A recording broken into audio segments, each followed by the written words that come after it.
listening to Let's Go, the weekly anime podcast about weekly anime from Dynamite in the Brain and Secret of the Sailor Madness. So come along and hang with the Let's Go gang. It's Dwayne. Hello. It's Niall. Ari. And it's me, Brian. And on this episode, we are covering anime that aired the week of April the 6th to April the 12th, 2024. Starting with a straggler from last season. What are you still doing here, Buchigiri? It's episode 12, Fateful Duel Beyond the Gyoza Dumplings. It got an extension on its deadline by doing a clip show. So like they often do. So what you gonna do? I think that would have paid off at university. We had to get a clip essay. Here's the prior tests I've done. Pretty good, right? So that's the best paragraphs from your previous essays. I thought this line really is sung right here. I know it has nothing to do with the assignment we're doing right now, but you can see how it's good. So this is a finale, and thankfully, for me, it found its campness again. Particularly, there's 3 scenes early on which just hammer it home. It's the mum explaining to the boys about Aaron going off to do his ball against his best friend. It's the payoff to the cat. The payoff, I'll tell you, the payoff to the cat wasn't funny to me, but then the payoff to the payoff was actually made me laugh out loud. So I'll give it that. They caught me with an extra joke. Slapstick in the hospital. The hospital one was what I was going to fucking say as well. Yeah. It's just the what find a medical film said, well, at least it came in the end. We've been having all of this and enjoying it episode to episode for so long now, but it just got fucking parked for so fucking long. And now it's too late. It shows so much the ma'am, she is criminally underutilized. Oh, absolutely. So much fun with these lads coming by. It was set up the fun. Oh yeah, obviously you're gonna come by the fucking restaurant all the time. It's gonna be starting shit. It happened like one and a half times. They had 2 no-name characters constantly show up at the Chinese restaurant to eat and loving the fucking food, and I was just like, why don't the other main characters show up at the restaurant so they can interact with the ma'am? She's a great fucking character. And yet again, there's another thing that's like it. It's like laying the foundation for that exact thing. We'll get to that. Yeah. So it's time. Yeah, and she gets the final punchline as well of the show. Yeah. This was back on track. Unfortunately, it took us 5 episodes to get it. Yeah. Because turns out, just having one of your 2 main leads wallow in depression for 3 episodes, not that fun when you've been a fun show up until that point. Not that fun when you've been a fun show up to that point, and you've already, like I said, you already defeated your big bad, like, less than halfway through, and in a big climactic final battle that looks really fucking good, and it's like, what are we doing now? I don't know. I feel like getting sad for a while. I feel like I was trying to do the story after the story. But this one spun it out to the back half thing, and it's like a lot of it. Then it's like the pathos is unearned. It's just like, oh, Ichiya, you're being a real dick. I know. I was dying, and I had to be a dick. There was no time to be nice. Yeah, if that was nearly established earlier or something. Yeah. I like that the black shadowy monster is his depression. It's not Ichiya. It's not some other monster. See, I thought it was Ichiya because it was coming from the little temple initially. So I was like, oh, there's like a ghost there, and that's obviously one of the 2 ghosts that is haunting this temple. It's like, oh no, it's we saw it separately, when Ichiya. That's true. We did. And then Ichiya looked in the corner and said, "Oh, I know what button to press on this dude. Okay, that's what I gotta do." Yeah. And that has his depression actually has its own separate power too. Genie possession, which is a weird sentence, but it's also a thing that can take you over and ruin your life and ruin the lives of people around you, that kind of thing. Much like genie. It's called possession. Doubling down. You can either change or adapt to your new circumstances, whatever life throws at you, or you can double down on what you're doing right now and try to ignore it and push it down. But he's fine. He's better to survive the prison shanking. So. He's okay, even though it was very not clear. I was like, is his brother dead or not? It's just like maybe, but no, he's okay. He's in hospital, but he's okay. And I like that Arjun is true to his wretched self, that it is his horniness that keeps him alive when he thinks he's about to be killed by YATAGARA. Yeah, I mean, like, it's not the sudden realization that his best friend for years is super hot. It's just like, wait a minute, I haven't gotten laid yet. Can't I? Gotta do that. Yeah. When he went into it initially, like, my first was, so I want to, like, help my friend. It's like, okay, he's obviously doing it now for, like, his, like, an actual honorable end. So it's like, yeah, but, when it comes down to it, you're going to fall on what are your, like, most base reflex instincts. And it's just, I just want to get some tail. You know how it is. He's the only straight boy in town, and it's his one concern. Yeah. It was just a punch on the bad out of him. Yeah. Which he does, and then they all have a party, and then the mum finally meets Marito and is enamored with him. And the big brother comes back to life in the hospital. He's not dead after all. And Senya goes away, says goodbye, and Arjun realizes he misses him, so forces the bullet back into his head. Well, I as soon as he saw, like, the temple's been destroyed and he found the gun and the bullets there, he's like, and you see the ocean right there, he's gonna throw it into the ocean and it's gonna fucking shoot him in the head, isn't it? And it's like, yep, that's what it did. And I was like, okay, good. I'm glad that you went with that. That's great. Because Arjun's shit, he deserves to be shot in the head. I like the stuff with the I keep forgetting their names. The snake style guy and the pink haired guy and the guy with the purple streak, like, kind of like teaming up. Is like, oh, we gotta fucking go. But the man convinced was like, she thinks her son is about to get laid because of misunderstandings. And she's like, you gotta do it. This is a man's passion. You can't interfere with it. And they're just like, oh fuck, you've talked us down from interfering with their manly fight. So they're standing by the beach at the final fight, going like, we can't interfere. We must stay back. But then the other two guys show up and just run straight at him at the beach, and then it's like, oh fuck, we better go for it. Then I like how quickly they give in to we have to interfere with this. We were secondary. Yeah, tertiary characters perhaps in this. But they were more fun characters most of the time. They remain fairly consistent and still likable. So yeah. I don't know. That's like the second in command of the Sigma gang. Like, again, he's got a tattoo. Watch his story. It's like, yeah, he just has to be the sensible one. That's his only function here. Pretty much. Let Mariko be the crazy lunatic. You need some organization in your organization, and he's the guy to do it. Yeah, there's a recurring thing in Lucifer Samurai on TV soon. But like, this person, like, in history, they're a very, like, renowned general, and like, they won a lot of battles and they're very kind to their soldiers and that. There's like, besides that, no. And those characters that literally has some power, we just kind of fade into the background as opposed to say, oh, I'm a ghost and fading out of history. He did a lot of stuff in history, but there's nothing really written about him because he was kind of boring. And it's just like, that happens sometimes. You have those people. But yeah, they used that was just like, because he's based in the background series, it means you always get the drop on you. The thing with the teacher and the cat cafe, it was a cat. It turned out it was a cat. What? Yeah, I know. But it's the end credits thing where we're checking in all the characters, where the actual fucking joke is to that, and I'm like, okay, that's very good. I did enjoy all that. Yeah, I was looking here, like, well, Taku Kishimoto, who wrote it. There's lots of stuff we've liked of his. But they've all tended to be mainly adaptations and not originals. Okay. The one I'm seeing that we have covered, which was original, was 91 Days. And that also had kind of a baggy ending, but I don't think it was really on the script's fault on that case. There was more sort of production woes where we got the worst animated pot of baked beans you've ever going to see in your life. Oh yeah, and the fucking the main dude, or the second main dude, he kept like changing clothes from fucking shot to shot. No consistency. Yeah. Check it on, check it off. Check it on with vest. Is like, okay, what's happening? But that was Buchigiri. Probably the most disappointing thing I've watched so far this year. Because it again started so fucking strong, like looked great, had all these wonderful pieces in play to work with, kind of like fudged the ball on a bunch of them. Like, yeah. Again, just like the stories is supposedly drawing from a bunch of stuff that happened to put down a bit of time. Yeah, and also doesn't have a dog getting punched, unlike Botanic Rouge. That brings that's all that brings that up. It's just like, okay, well, yes. Like, these are both kind of equally a bit of a letdown. But at least you get a dog get punched.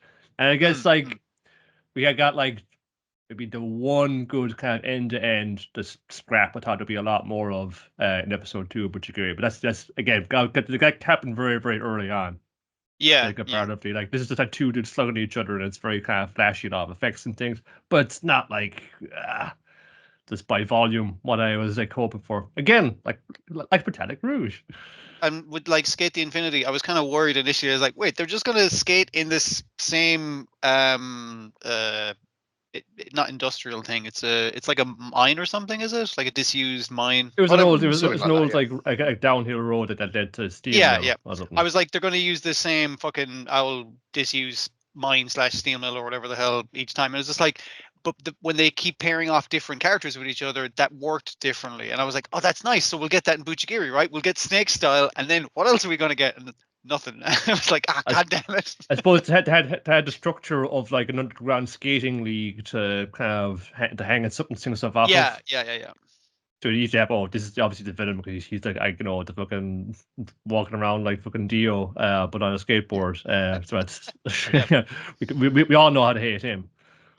Yeah, I think Skate the Infinity taps into that thing that you can do really well with sports anime and manga is like, here's the sport. So everybody in the show is going to be into the sport. Yeah. And so therefore it is, I am into sport X, but also I'm into this other thing. And that's how you distinguish me from everybody else.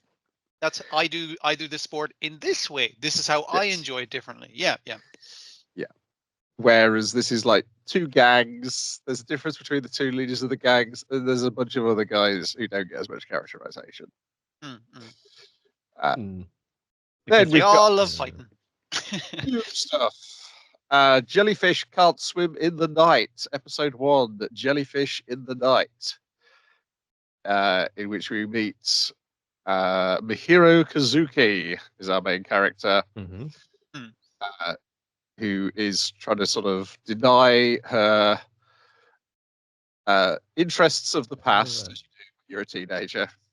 And then is slowly reminded of them, and then gets involved with a former idol who's a big fan of the mural that Mihiru had drew when she was younger, specifically with her mum. And then at a later stage had crossed her own name off it.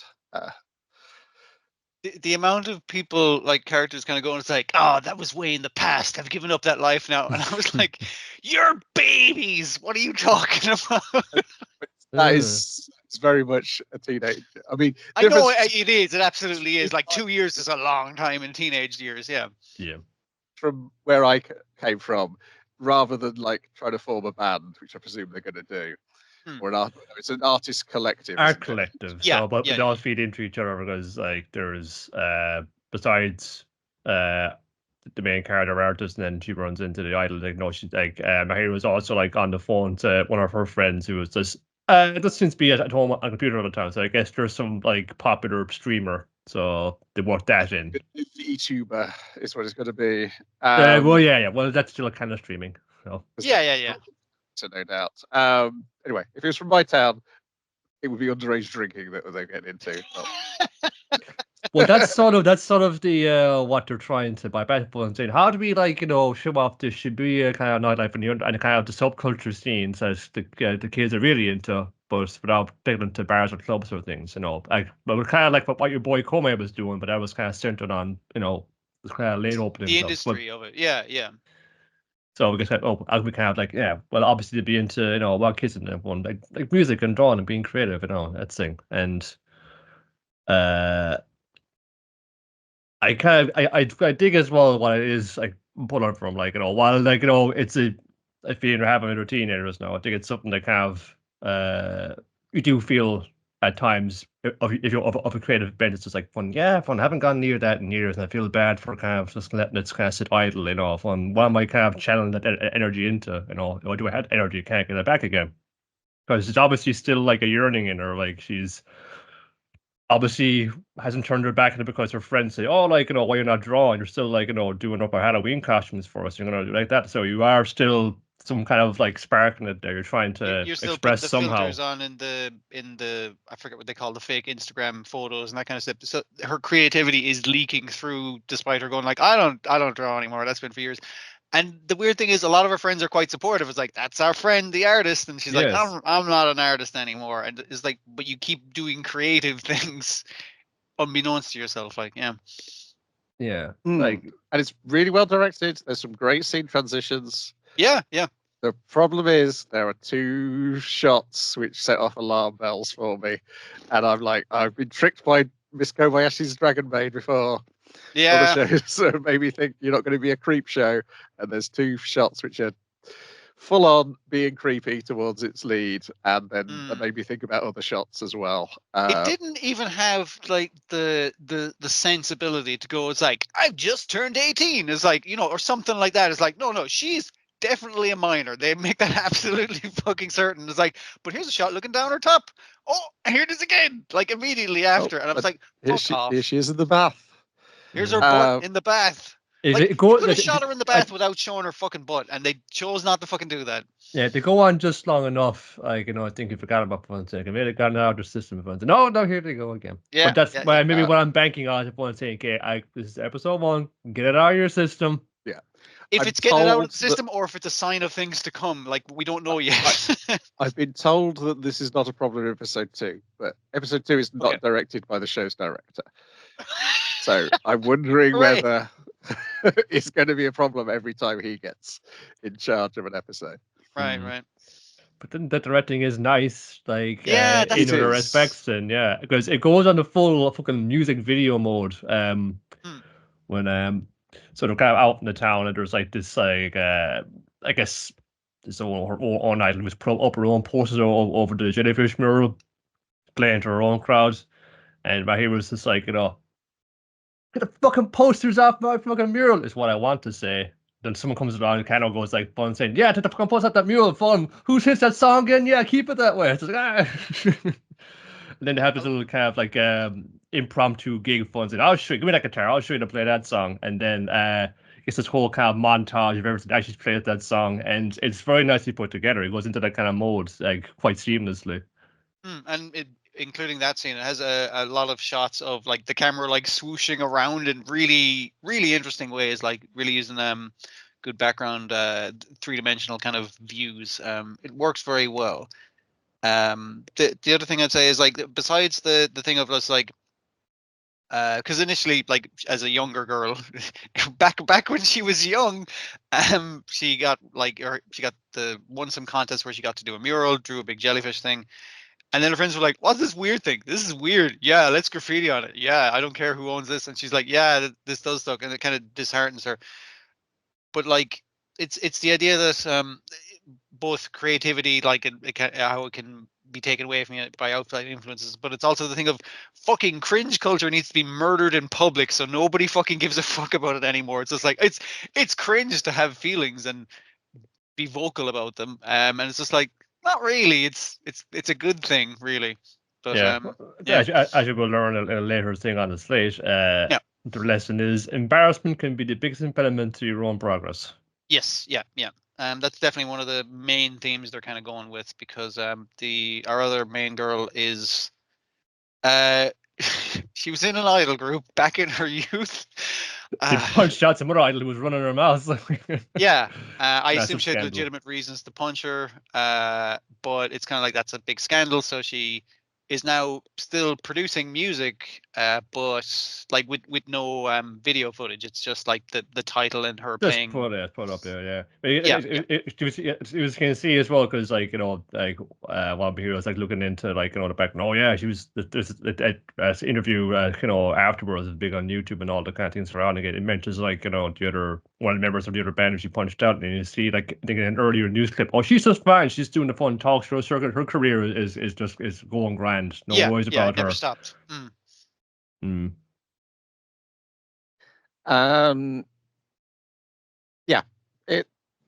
not sure I'm going to watch any more just due to the time and it having an alarm bell where nothing else I watched this week had an alarm bell.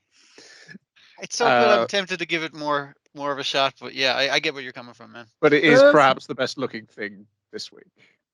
Yeah, it pulled me in like a good deal, and I want like to give it a shot for as long as it wants to keep the focus on like like this from the creative end of it, expression, etc., etc. And how like if you don't get into the metaphor of the thing, jellyfish can't like can swim properly or like that, but they can take whatever light it's like it shines on them and just bounces back just as bright. It's like you can just like get to shine off somebody else. Yeah, Or it's similar to that comic but you and I are liking currently. What's the one Nile where it's collaboration between the beat in motion, yeah. Beat in I Motion, thought very yeah. much a similar, touching on similar things there. Yeah, where it's obviously like a collaboration between in this case, like a singer and a artist. An animator. And in Beat Motion, it's an animator and a singer. And it's the idea of like cross collaboration, and they literally call it. It's like, hey, let's collab. I'm like, yeah, fucking, that's a great thing to do in as any creative, like to work with other people and work between different genres and stuff. It feels fantastic. Like, so yeah. If it goes with that kind of stuff, maybe. And yeah, they got that character who's probably like a VTuber in the background. It's like, that could be something as well. It's got potential anyway. Yeah. Yeah. Well, there's another animated thing later series only about VTubers, because I'm going to like I hope it does well. I hope it does well for people that are into it, but it's not going to be my thing. But there is something that's being touched on here that people are picking up. Like I think maybe your boy Kwame was like a very like visible signifier of it now. But we're kind of getting things that are more kind of trying to pull. It's not just about idols. It's not just about like girls playing guitars. There are other kind of like forms of expression, both musical or otherwise. Yeah. I will say, with every show, with a show like this, it has its fake TikTok thing, and I was like, oh, I'm well out of the range of the audience for this show as well. Yeah, no. Because at least with your boy Kobe, it's about setting up gigs, going to gigs. It's about the music industry. It's basically. about a nightlife. Yeah. Whereas, as you say, these kids can't experience that nightlife, so they've got their own one of thing. the plots of Kome, she's trying to get like X amount of likes on Instagram to win a contest or something? Yeah. I mean, like that's pretty youthful as a thing, yeah. Yeah, true, but like it'll be made up on TikTok. What is it fun saying? People, it's thing put videos on. I know what sites like that do. It thinks it's doing something new. It's not. It's just the most popular one right now, and it'll fade. It'll be more popular thing to come out at some stage. It's going to overshadow that, and you're going to be the loser who's still on TikTok. So get used to that feeling. It's coming at you. Then we got Tsunari no Yokai-san, which I failed to watch. Dwayne failed to watch. Did you watch this, Niall? Nope. Okay, we all failed to watch it. Here's my regret, right? I didn't have time. This week's been mad, but I got to the intro, and then I got the first part of it, and then the actual intro. And I was regretting not watching this because I was like, fuck, I wish I had time to watch this, because there's a man with a taxi for a head. And I was just like, that looks great. I want to see what that guy's doing. I mean, I watched the first episode of The Fable and a good chunk of the second episode, but I could have spent that time watching this. You could have. It's a taxi head, man. Is he like, does he drive people around in his head? What's the deal with that? Is it a 100-year-old taxi that's become a yokai? I don't know. I have no idea. Yeah, my fear is that it's going to be too slow and too it's very chill seeming, just too like loving of the countryside, which is why it was at the bottom of my list of things to watch. Yeah, very like it's very like placid, kind of like pasted to it is what I'm getting. And this like I saw it in a trailer as well. There's lots of like hugs and then like tears being shed out, so it's just like, okay, it's just going to try and wrench something out like all the time. And yeah, that's the other thing. It seems to be kind of trying to go for like that kind of chilled Ghibli vibe, like especially like with the kids designs as well, and which isn't a bad thing. Like that definitely appeals to like a lot of people, but like it's not exciting it's not exciting us to bring it back every week. I want to give it a longer shot, but I didn't have time this week. I think I'll see how it turns out. Very much the opposite of that. Unfortunately, the Fable is animated incredibly poorly. But luckily, the two films are on Netflix, so I'm probably going to watch them instead. Right. It's about a hitman who has to go and spend a year in Osaka with the promise of can't kill nobody. And there's bits of it which remind me really of Barry, of like the relationship between the hitman and his handler. It's like clearly the handler has exploited this guy in the past to turn him into this hitman. Right. But I'll look forward to watching the live action instead of the crappy cartoon. Well, it's almost like a radio play, just with terrible drawings which appear on the screen as it's happening. Who do you think you I did are, watch- OddTaxi? YATAGARASU, the Raven does not choose its master, episode 1. Did you fail to get enough courtly intrigue in the Apothecary Diaries? See, Well, that's why I was regretting not watching fucking something with potentially a taxi head man, because I was just like, fucking, oh my god, it's just like, three-legged crows, great, crow people, fantastic. There was a crow person in that thing I regretted not watching, and then it was just like, there's no one, like at the end a guy turns into a crow, and I was just like, fucking nobody's turning into crows. There's crows and there's people. They keep those two things separate for the most part. Yeah. Well, see, the thing is, I didn't go into it specifically because, well, yeah, I didn't watch the Apothecary Diaries, and that's like, it seems to be glowing from all quarters. I didn't get around to it, so really, I should probably get to that first before I start opening the new battle cereal, shouldn't I? The problem is, of course, is you may not get any Apothecary Diaries for quite some while after this because of the creator not paying their taxes. Ooh, and okay. People saying, "Oh, it's okay, they've paid the taxes now," and I'm reminding them, "No, the Log Horizon guy said, don't worry, it's all cleared up. I've paid the taxes now," and then he had a suspended sentence and was under home arrest because while you may have paid your taxes now, you didn't pay them when you were supposed to, and that's the crime. Yeah, and you think home arrest would make it easier to do a manga, but I guess not. Well, Nope. the anime stopped. The anime. Oh, stopped yeah, the until- anime. Yeah. Basically, it was until the suspended sentence was over that the anime came back again. Okay. Because that tends to be how it's done. It's like you after you've done the crime, as long as you've done the time, then you can come back and restart the thing again.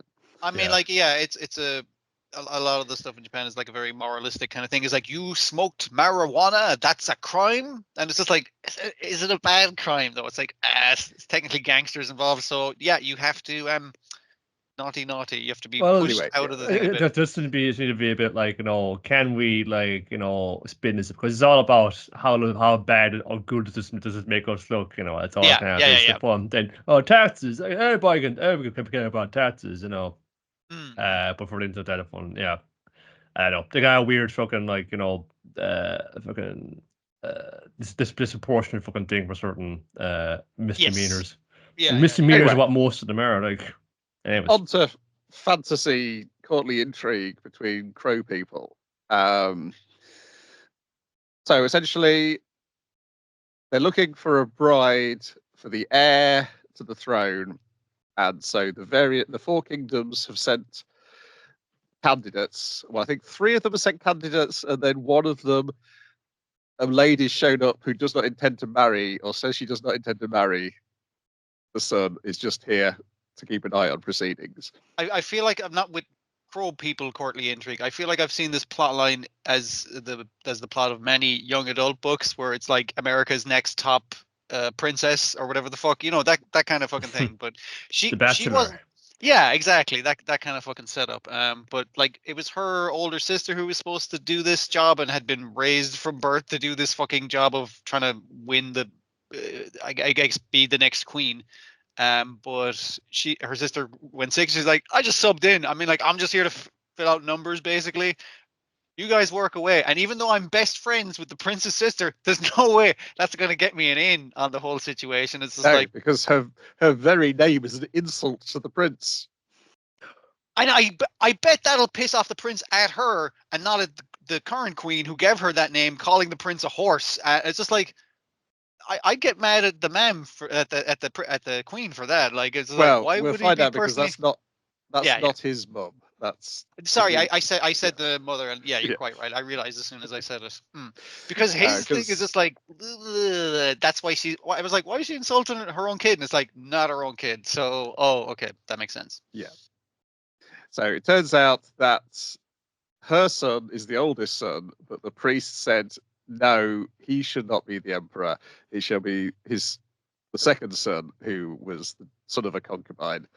Yeah, I don't think we see him as an adult outside of the credits. No, we don't. And apparently, like, the rumor is he's an actual what they call the golden crow. Yes, he's a golden crow, but also he's considered an idiot. Yeah, which is confusing because then later on we meet another second son who is also an idiot. Who is accused of being an idiot, but he seems to be a crafty kid. And I assume their paths will cross because the pair of them are on the artwork together. So yes, we got so from the east is our heroine, who, as you say, isn't prepared for this. Everybody's being mean to, well, pretending to be someone pretending to be nice to her in order to be mean to her. Yes. I'm inviting you to the tea party so I can insult the fact that you don't know how to fucking identify the hidden notes in incense. It's just like, get fucked. I fucking hate this shit. I could have watched The Taxi Man. I have to say I love this. I was annoyed for her. I think I was getting the intentional thing. It was like, fuck all of this. This sucks, which is the correct thing because it does. It sucks. Like, yeah. Yes. So what? So then then at the end we cut to like the second brother of one of the women who's been sent to attempt to win the hand of the prince, and he's standing up for one of, I guess, their citizens in the face of the courtly ravens who were arrogant and coming down here and stealing their mochi. Yeah. And he's like, "Don't worry, I'll take care of this with words." And then a bit hard cut to him beaten up repeatedly in the face. Like, don't you have like an important function today? He's like, that'll be grand. I'm only like wildly fucking swollen on the face. It should be fine. Those courtly ravens will be there at this function, and they're like, "Oh my goodness, brother, what are you gonna do?" Because he better have a plan. And then he rides off. He's also cut briefly to a bunch of guys where there's a red-headed guy with a beard who appears to be slashing some people up. Don't know what he's doing. Crimes. It's the sort of show when a character appears with a line, their name appears on the screen next to them. Like a Legend of the Galactic Heroes. You've got to keep track of all these moving parts and everybody's individual nations and plots. I'm not a big courtly intrigue in nations and plots kind of guy, but I do appreciate that. I was like, all right, the middle is where the king lives, and then there's north, south, east, west, and I was like, okay, I can keep that. I'm good. It's like, which section are you from? Yeah, this is my sort of designing a game world. Yeah. It's like, keep everything as simple as possible.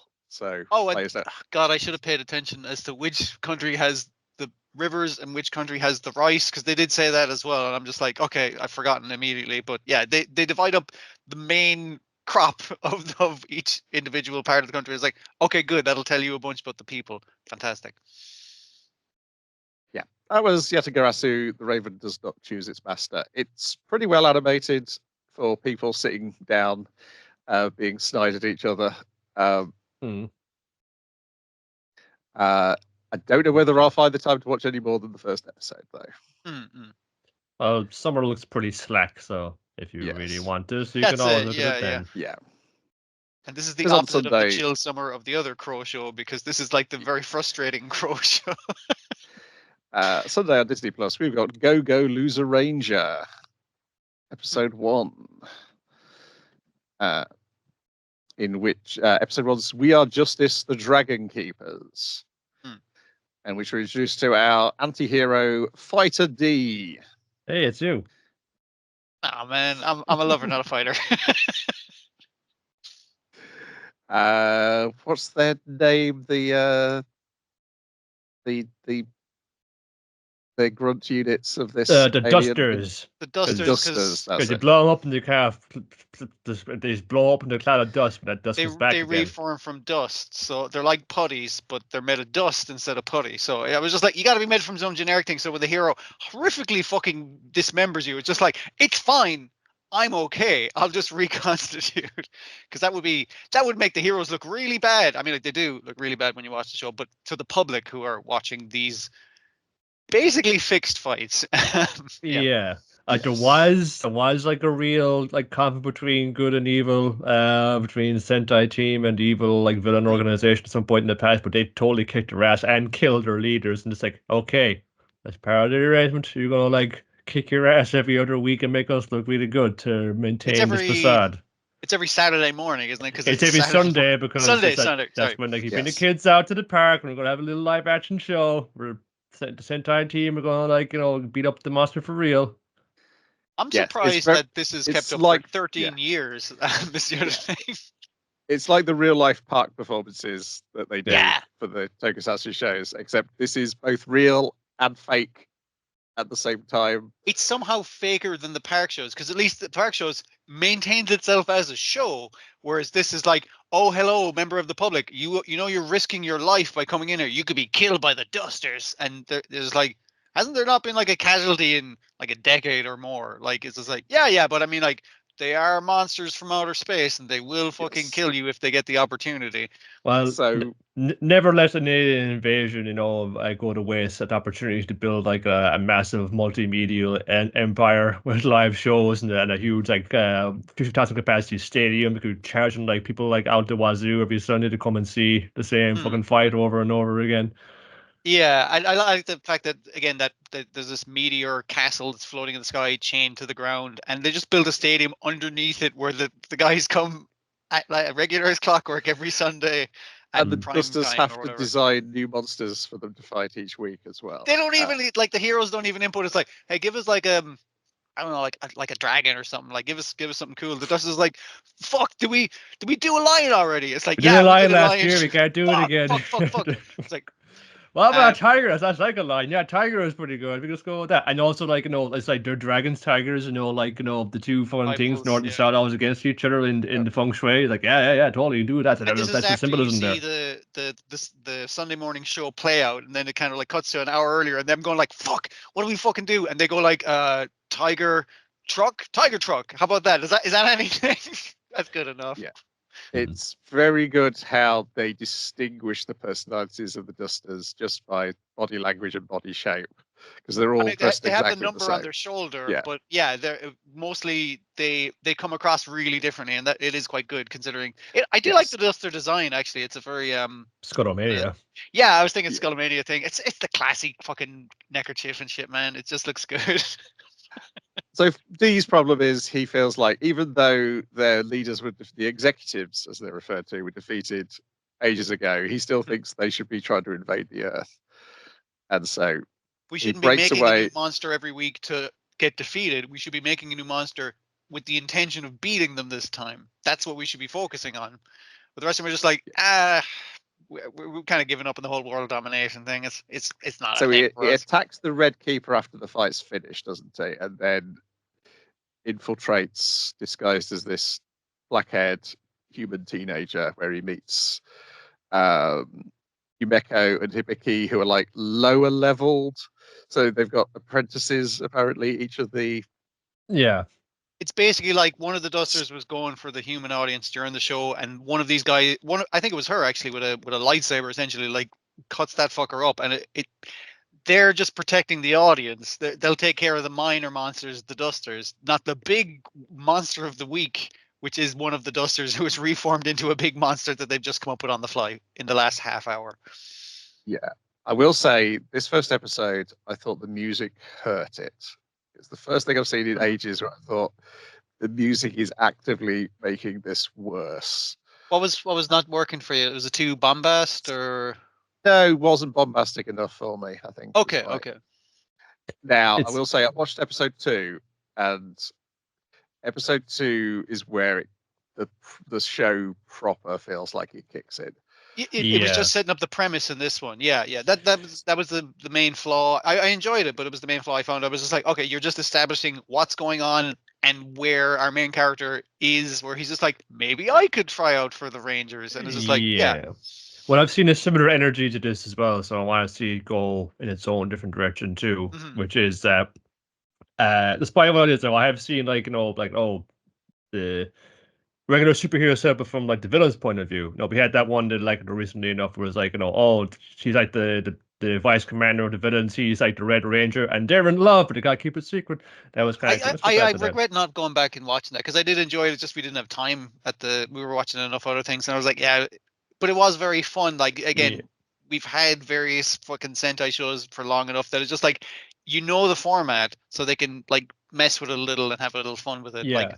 But the bit I'm watching out for overall from that there, from watching Power Car recognizing is that fucking kind of kind of awful little premise of like, often light level derived of like, I'm the worst. I'm gonna get back at the popular kids who are actually bigger dicks because they're at all the heroes, but they're actually dicks, and it's like, I'm gonna get back at them.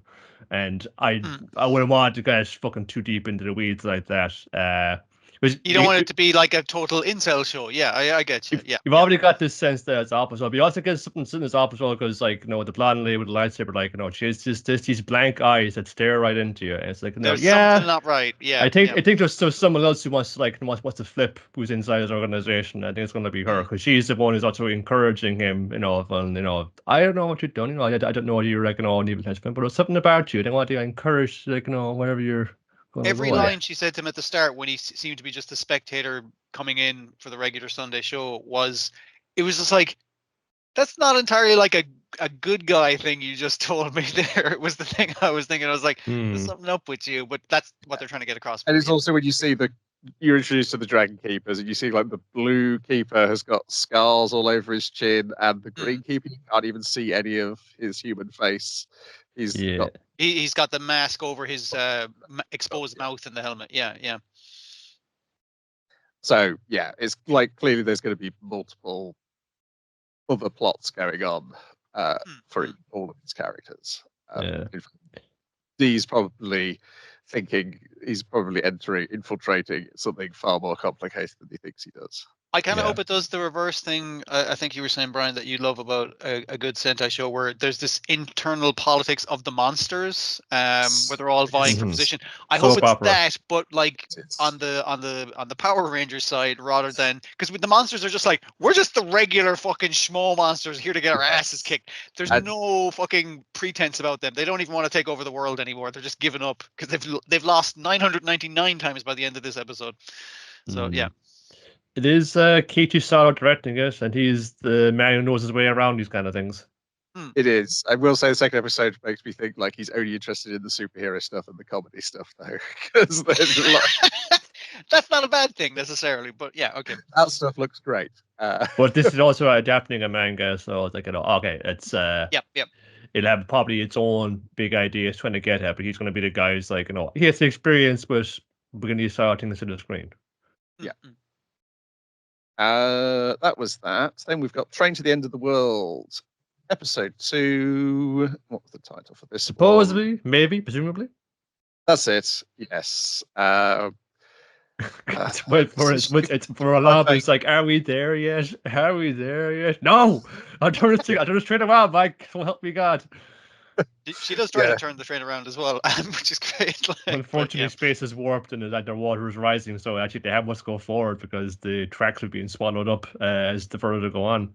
I love that it has that nice shot of them like driving along the rails, and like you have the flooded bit at either side, and it's like this lovely shot of a train kind of thing, and then you go like, wouldn't that cause flooding? Because I know that's caused flooding for the trains between here and Limerick, here in Ireland, and I was just like, it's like the water's too close to the train tracks. It's like, that fucking shit goes up by any, or there's a tidal wave, say, that would really fuck shit up. And it's like, yes, it does. This is so good. It's like how they immediately realize they've not brought enough stuff.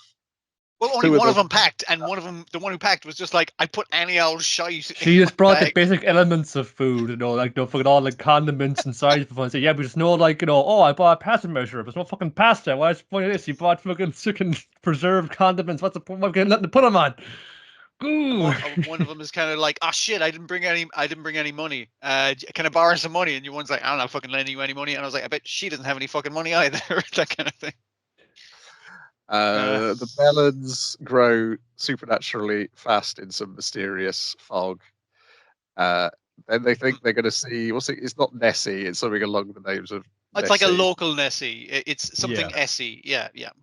Yes, it's a guy on a swan boat. So a weirdo on a swan boat who is accused of having speech patterns trying to imitate a avant-garde theatre, and I was like, is that a dig at Mamoru Oshii? Came from. Despite him being like a weirdo who's pedaled up to your train on a swan boat, I think all the information he gave was technically correct, and he does give them a probably entirely accurate map, if very poorly drawn. He also warns them, like, don't trust what anybody says, except for me, of course, but don't trust anybody else, so... I'm the trustworthy guy here. It's like, really? You don't seem it. It's like, I'm from Yeah. that place you're going to, so don't worry about it. It'll be cool. He's probably getting the sense that they don't know what they're getting into, like, you know, as maybe like, you know, a blowhard as he is, I think he might have a better idea what's going on. Like, Raimi is just like, oh, we got Ikebukuro, and it's going to be like, you know, like fashion shots, we'll get bubble tea, and I probably get scattered for modeling gigs. I don't think Ikebukuro is like really there anymore, not in the way you expect. I think like modeling gigs and fucking bubble tea are lasting in their mind right now. There was a recent newspaper they printed. There is some kind of society still, but it's probably not going to resemble anything we recognize. Yeah. Because he claimed the reason the title presumably is he claims that the rest of the world has disappeared except for what's along the railway line. And then they press him on this, and that's where he goes. I suppose, maybe, presumably. People are saying that. Because all he's been doing is going up and down the river. What he's been saying. The word on the street is, by which I mean the thing I'm aware rail. of. The word, we're on the rail. This is all it is. Then presumably he's dead at the end because of that tidal wave. I know he was in a swan boat. He'll be grand. That's the most stable fucking thing in a storm. I did like their thing of communicating with the guy for the 5 minutes a day he gets to be sane in his regular body, where it's just they're using a Morse code and a hammer along the railway. He gets partway through explaining something, and then he just starts sending in Morse code, choo choo choo choo. It's like, oh fuck, we lost him. As her Acura kind of comes in, it's like she's doesn't like, you know, really pay attention to anything at school, but it's like off doing, and it's like, you know, facts about different things. I'm into it, like, you know, there's something about, oh, Isabella, Queen of Castile, but said she didn't change her under for 9 years, for victory and war. It's like, no, oh yes, so maybe we don't need underwear at all. Maybe it's a good luck. So, of course, she would know most core. Of course, that's something she probably has read a book about and internalized. Yeah, a lot unlike Jellyfish thing. I feel like this isn't. Maybe I could be fucking wrong. It's not going to fetishize these cute girls doing cute things. It's going to be girls doing weird things in a very fucking strange world. That seems to be where it's going. So yeah. Yep, because they get made away to Higashi, fucking whatever it is from East, from it's like, oh, here's human beings. Oh, are these gonna be normal? If one say no, like the people coming out they're wearing normal clothes, they're speaking in normal voices. What's wrong with them? Just show me they got mushrooms growing out of their heads. Again, I was waiting for that, but I like the way all of them were cropped off from the top of their head, so you didn't get that reveal until the end. That's nice. So, is this the town that's is it The Last of Us, where they have the mushrooms that affect your brain like ants? Yeah. So are we going to get every apocalypse then? Is what I'm, because I did see, I was looking on his little map, his little drawing thing, and I was like, that looks like a little zombie. There's definitely a zombie. There's so many things like so many things in silhouette in the opening credits. So it's like, oh, how many of those are going to get filled in as we run into them stop by stop? Yeah. Appears to be a town where you get depressed. Yeah. Lost Village, maybe crossover. Find all those people there. Then we got Route of OddTaxi, episode 2. Fancy merch. Yes, that's it. Maybe this is my favorite anime of the season. It's not. You can't say it's the best animated one though. That's the problem. Yeah, as the connections between our heroes in this story and people of the last story become clear. I want to pull out the old fucking the old string board that has all the connections and just put like human photo, animal photo, so I can keep track of it a little better. You know? Yeah. Yes, because it turns out Rena used to go to school with the missing girl, Yuki, the real Yuki, not the fake Yuki. At the gig, who was, it's just probably just a stage name for Mystery Kiss. It's probably all right? It's like, there's some connection there, like, you know. Because she convinces her, like, the three of them were like school friends. She convinces her old school friend to meet up with her and go see this Mystery Kiss thing. Is like, so we can see if it's her, and it's like, no, it doesn't seem to be her. So I guess it's just someone using coincidentally, our friend's name is a stage name, and it's kind of like bit of a coincidence, though, isn't it? Like, because It just things keep adding up, that what they're pumping out of homeless dude for information. Like, he has the keyring that used to be on her bag. If I'm saying, where did you get that from? Yeah, that guy's a great character as well. He's just like, not even it's like, my memory's a little fuzzy. He's just like, and like he starts charging by the words like towards the end. It's just like, so. Anyways, I says to the guy, I says, and the way the music builds sinisterly, and then just cuts off and he leaves. yeah. I mean, like he did help. You gotta admit, he did give them important information and evidence. So that's pretty good. The girl got out of Odakawa's taxi, went into that building, which has got this talent agency office. And a capoeira school. Sato got beat up by Dobu. And we get more of the relationship with Dobu and the other Yakuza.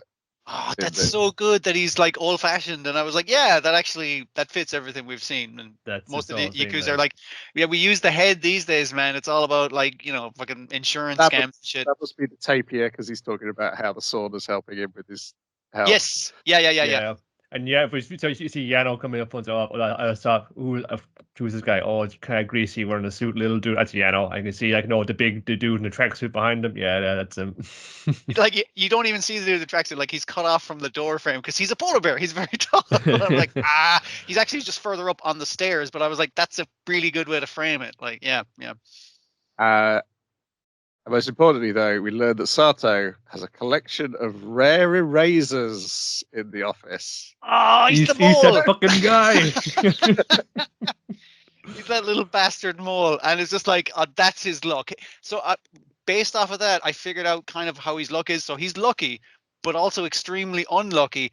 And sometimes the other people catch the ass end of his bad luck. That kind of fucking way. I'm like, yeah, that's very he's lucky good. where it counts, apparently, because he could have fucking got off and become like a fucking gacha obsessed assassin, roaming the streets with a gun.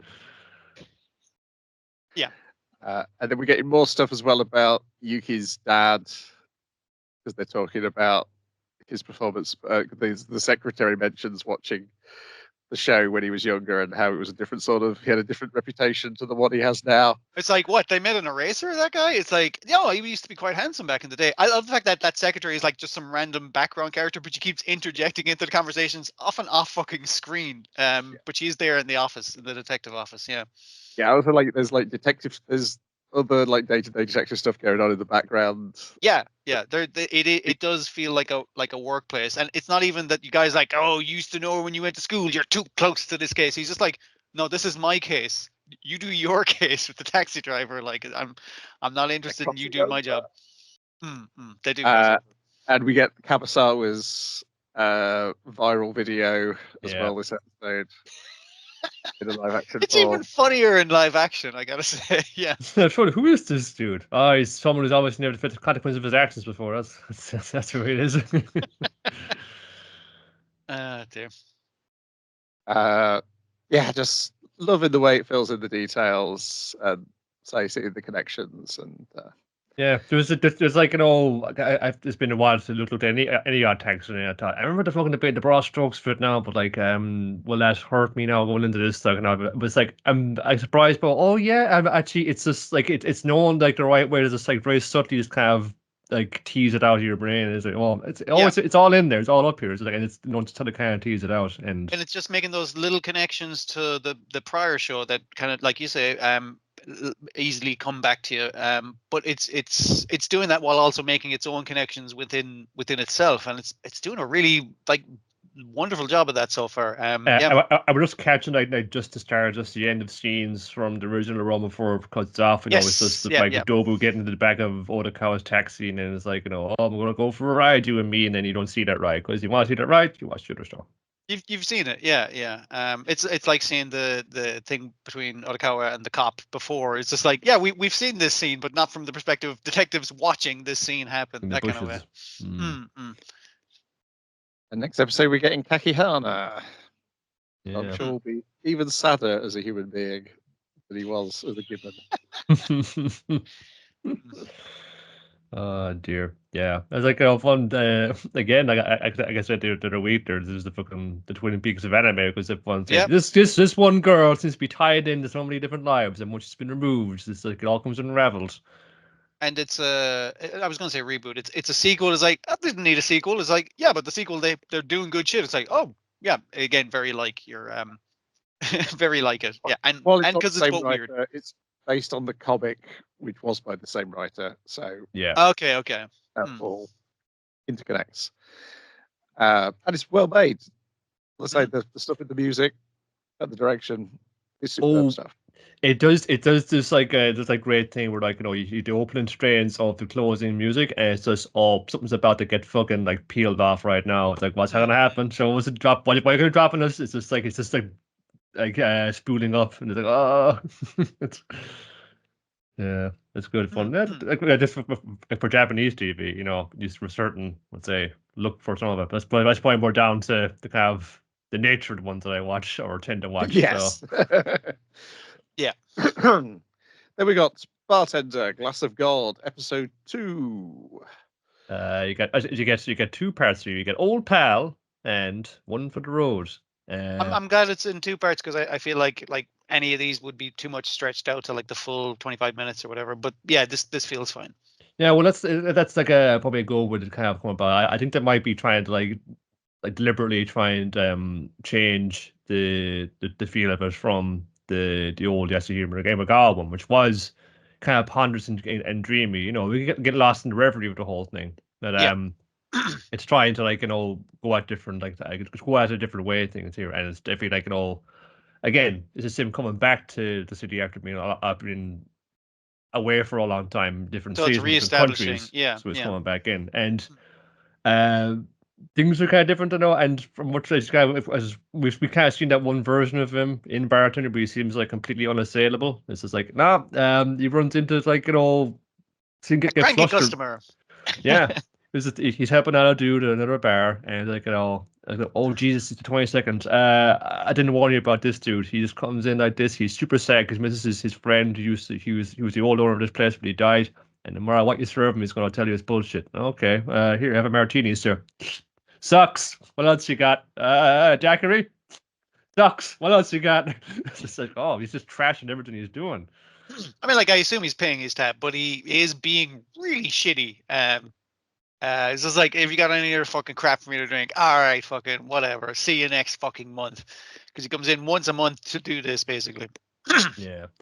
The other 2 ladies are trying to like track him down with fun. Then looking up quote to his phone bar for someone saying, "Close for personal reasons."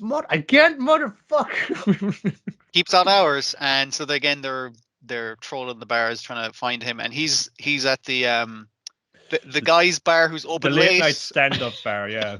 So he's kind of like, what the fuck was I doing wrong? Like, and he gets a drink off the guy and he's like, this fucking tastes terrible. And he's like, fucking how dare. He's like, no, like I'm trying to interpret what that guy was saying to me. It's not about your drinks, which are just adequate. And the girl's finally show up is like, son of a bitch, he's at the fucking late night bar. And I think the thing he says to him is like, yeah, I can't do the hotel gig because I'm scared of heights. But then later on, they look up the French hotel he was in. Like, that was the top story of like 50 fucking stories or some shit. Like, this is the Eiffel Tower heights. This is bullshit. It's like, why did he fucking kind of tell us such an obvious fucking lie when we can look up his LinkedIn, basically?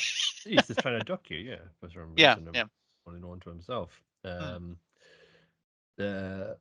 But you see, just looks into the background of the guy. He's getting more like stories off like his friend who was helping out and saying, yeah, the owner was like this kind of doing him like him, we're all buddies, like, and it, just the same without saying it, it's just like, there was a lady involved, and she was obviously, maybe the one who was at the matchmaker there, maybe like he helped him over that, but they'd always meet at his bar and they'd shoot the shit and the sprawl pals, and that's why he's missing. And he also obviously, like, besides missing his old friend, he's also missing his wife, who I guess is also has passed away. I mean, again, as all well. those photos you see as he's telling these stories, they very much seem like the Three Musketeers kind of situation, like always hanging out and that kind of shit. Yeah. Yeah, and that's where phone gives through the kind of thing. He misses, like, it's just a feel of that. So, like, so this is around, like, obviously post-war, and like that's where it wasn't a lot of like cocktail bars were starting to happen, and it was moving away from, again, a bit of history for you here, like Yeah. it was traditionally always like, something that was always like in hotels or on cruise liners. So it always seemed out of reach to the everyday person. So that's kind of changed because there's not much going around post-war. So like you just kind of use what you kind of had on hand, and Yeah. there's not a lot of ice and no refrigeration. So when you got a drink, it wouldn't be like perfectly chilled. But he enjoyed it for what it was, because like well, I haven't had something like this before, like in my life. I just had fun, either sake or beer or something. This is like completely like new and innovative and nice to me. But even though it was just like room temperature of that's the way he likes. That's the way he first had it, and reminds me of those times. It reminds him of his youth, where they first started being friends with this bartender. The idea that it's not the best stuff, it's what's available. It is some interesting foreign stuff, and it's not at the best, like it's not presented the best way, at the best quality ingredients, chilled correctly. Like it's just put together nicely from what you got. Yeah. Sometimes just like the best times is like, it come maybe later in the night where you're just sitting and you're just getting that dirty burger, that dirty burger late from the chipper like after the pub is fun. Saying that was fucking good times, man. And that's what fun gets down to. Yeah. Yeah, so he makes him well, it's an old pal. An old pal. Which is a fairly basic drink, but it consists of a lot of like not particularly fancy, but like foreign stuff that would have been fancy to him in his youth. Campari and vermouth. Yeah. Measure of each.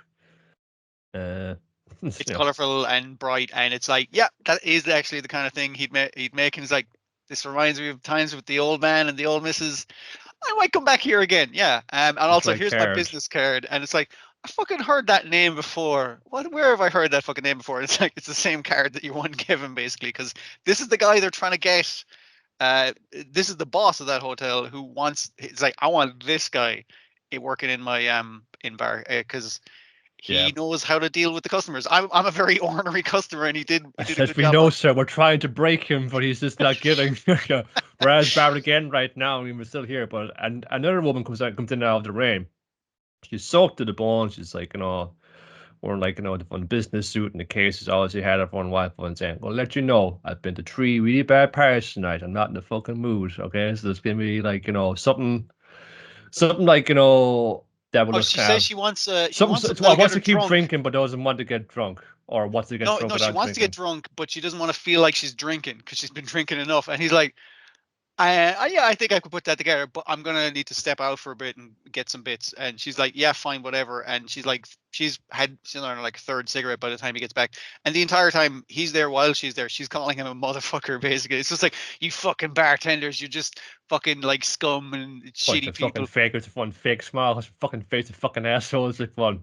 You must think I'm a real fucking asshole for calling you an asshole, but that's just the way I'm feeling about it. Apologies for that, but I've met some real assholes in my time. It's just like, I see, okay, don't worry about it. Anyway, I'll just go into the back room here, I'll be out in a minute. It's just like, okay. Comes out then later, everyone said, okay, here you go. This is a bowl of soup. No. This is a real cocktail. It is a real cocktail because it's a bullshot. It's essentially Bloody Mary, but you pop out the tomato juice with beef stock. Beef stock, yeah. That sounds really fucking nice. It's like a very strong alcoholic like Bovril for you. It's very. It was again. I'm dubious now of some of the things. I guess his drink credentials are fine. His etymology, his origin of words, not so much. But I just look up this one and fun saying, yeah, it was a real thing. It was very popular in the 70s. Joan Crawford and Malcolm McDowell enjoyed them quite a lot. He made a point of drinking them when he was doing the press tour for A Clockwork Orange. So.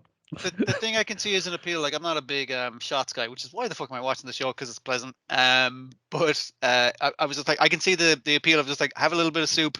That is fucking, it's vodka, isn't it? Yeah. A vodka, yeah. Yeah, and I'm just like, oh yeah, I'm getting a little buzz off that, but it's soup, so I'm not going to want to have too fucking much because that's very filling. I'm like, it was just a thing like, it's just kind of like rekindling her to coming in out of the rain. She's been dampened in spirit and in her clothes. Like, so it's just like, I've got to take out dried off enough. Thanks for the soup. Thanks for the shot, you asshole. I'll be back again sometime.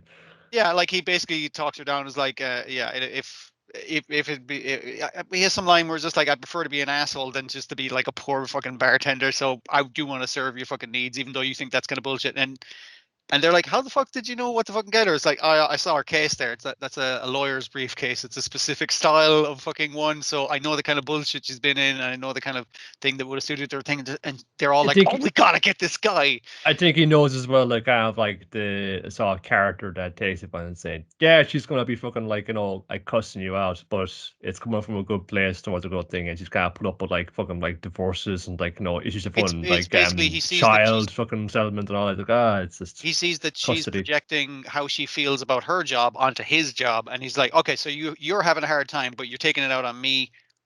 You've had a hard time. I'm gonna make your life a little better. And you can see like the next day in the office, she's kind of like, yeah, you know what? Fuck it. It's grand. I'll get through this other day of lawyering bullshit. Yeah, and yeah. she'll probably be back again. That's also like a thing with this, where like why I guess some of these like characters kind of come back again and again. Regulars, yeah.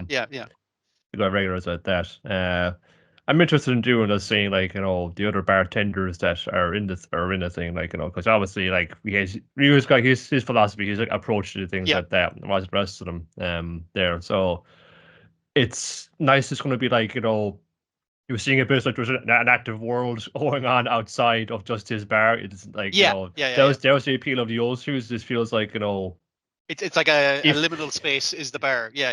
If you want to find it, you know, if you go out and look for it, you won't find it. It's only until you actually need it, it'll appear to you. I feel like, you know, it's very like, you know, fucking, is he a fucking ghost? Is he a ghost bartender? He just like, he just appears to you. Is he of the fae?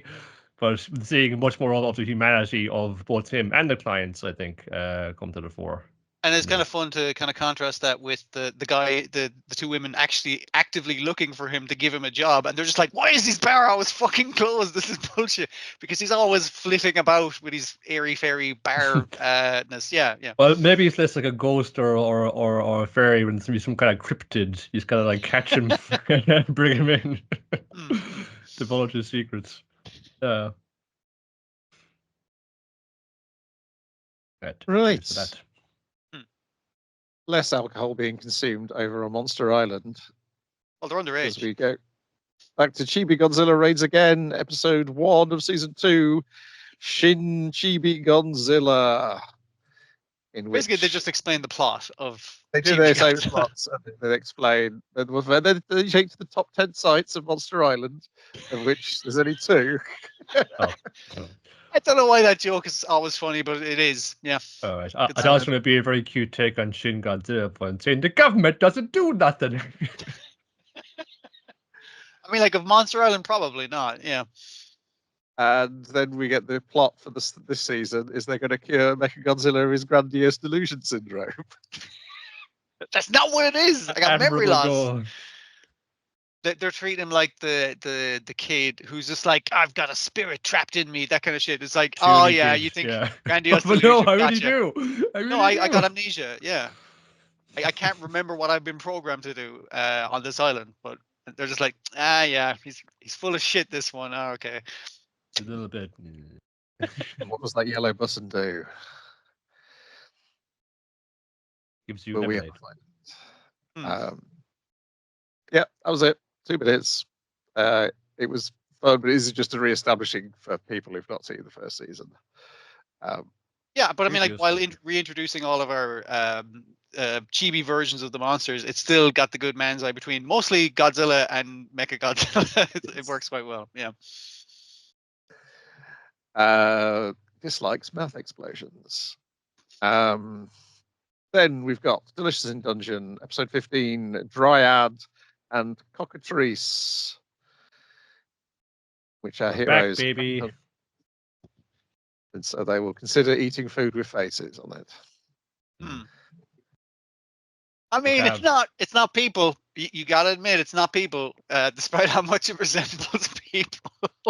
With how we got parked like this, just like this main plot we were like going for, and just gonna like, you know, get back to the usual routine of this. We're gonna show how much we've grown. Yeah, much we've progressed as a unit, and get less picky about our food. But it's served to you, and it's got faces on it. So it's initially that they're trapped in the city portion of the dungeon, because the dungeon is reshaping itself. And it's just like, hey, we got the Mad Wizard's attention. that's bad, right? It's like, yeah, that's extremely bad. We should not have his attention. That's going to make things very difficult for us. And yeah, it do. Yeah. Well, Marcel is he's like, we're getting a bit into like the mechanics of one magic era, right? When it's just like basically magic it basically comes from basically we're just drawing from a dimension of pure magic where it's just magic everywhere all the time. So some I dungeon that's composed of magic as we get to kind of weird like warping of spaces that don't make sense. So it's just like basically it's drawing from that same dimension of infinity that can produce stuff, so it has the same source, but as a dungeon is a stabilized version of that. Yeah, it's very kind of carry just drops. Oh yeah, there's a whole fucking like eldritch dimension that's just of this stuff. I'm just like just opening it just a little bit at a time just for doing a simple spell. It's like that's kind of terrifying. It's like when Warhammer like teleporting and passing through the hell dimension to get on the way to get where we're going to. Hope you make it out. Yeah, it's almost like Senchi's correct to be fucking terrified of magic.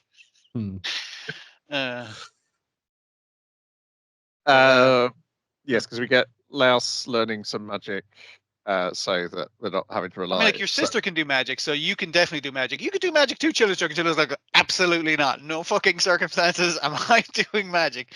And Laos is just like, we do get the I love the thing of like how it subverts horniness, where it's just like, oh, you have to touch my face to heal my slightly damaged ear, and it's like, I don't like this kind of intimacy. She's like, no, it's fine. Just puts his hand up there. It's like, yeah, put in the healing there, and now heal Senchi's tits, and Senchi's like, no, please don't touch me like that. It's a bad touch. I was like, okay, that's really funny that they've done that. Yeah, this is after you got beaten up by dryads. Who saw in the garden and thought, "Oh, look at these sexy ladies! Chulchuk, cover your eyes. It's isn't for your young constitution." Yes, we get later on the other Senshi's inability to tell the ages of other demi-humans. Yes, he decides it's time for him to give Chilchuk the talk because he'll soon be a man. And it's perfect because I can talk about stamens, and Chilchuk's like, "Oh Jesus, this is worse than my dad doing this. This is because you told me your father had died." It's like, yeah, that's right, and it's like, well, he probably never told you about the birds and the bees, and I got some freaking flowers that I can use as examples that we've recently had to fight. So, and Chilchuk is like, "Oh, this is painful." I think Chilchuk mentioned he's like a fucking like a wife by now. No. He barely mentions it. He will eventually. I could be wrong. I think he has what like he 3 said, kids. Oh no, he told him like he was like 30 before that was the thing. Yeah. He's actually pretty old for Halffoot, but like it's the fact that it's just like Senshi has no idea how old anyone is in comparison. He assumes he's the oldest. He's actually not. But yeah, we get some very like just the grossest hay fever drawings you can possibly imagine. They're done in a very frenetic trigger fashion.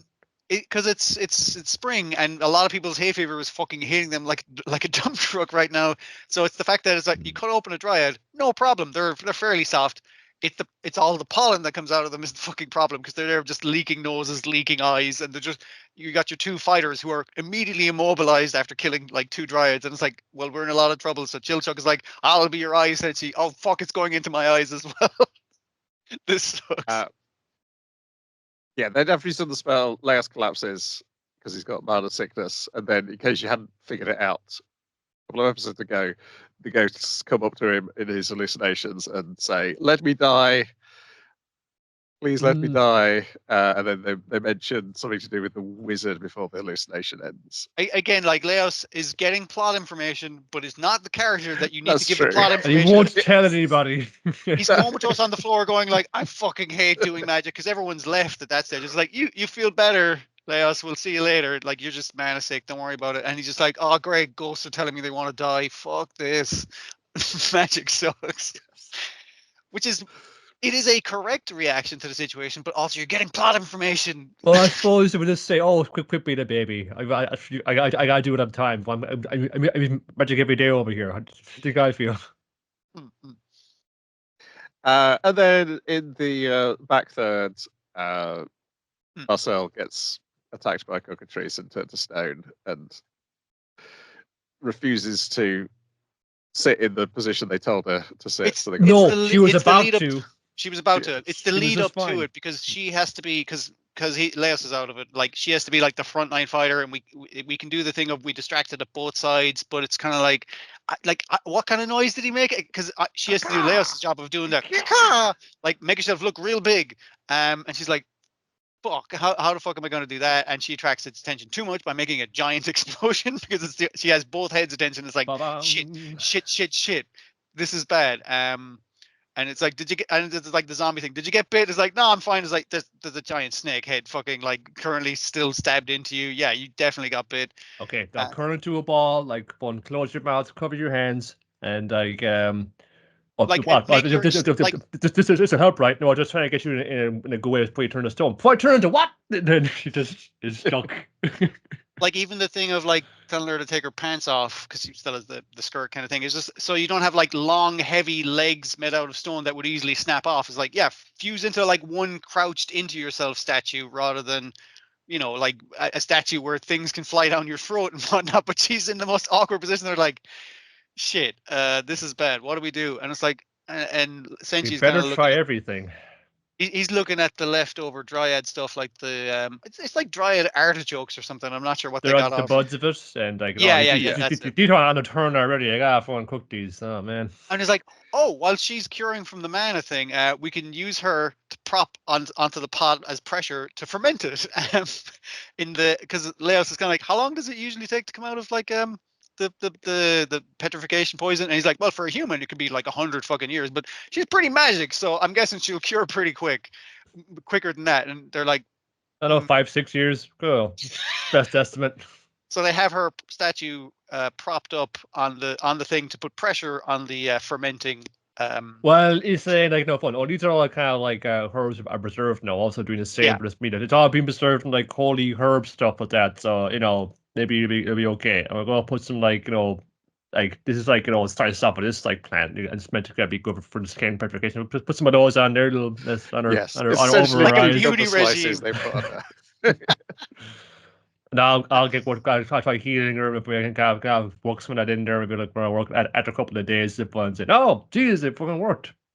What worked? I'm not sure. Maybe it all did. Maybe I'm not sure. But it worked out just fine. One and of look, the things, we got or the sauerkraut. multiple things we did worked, and now we have sauerkraut, so it's good.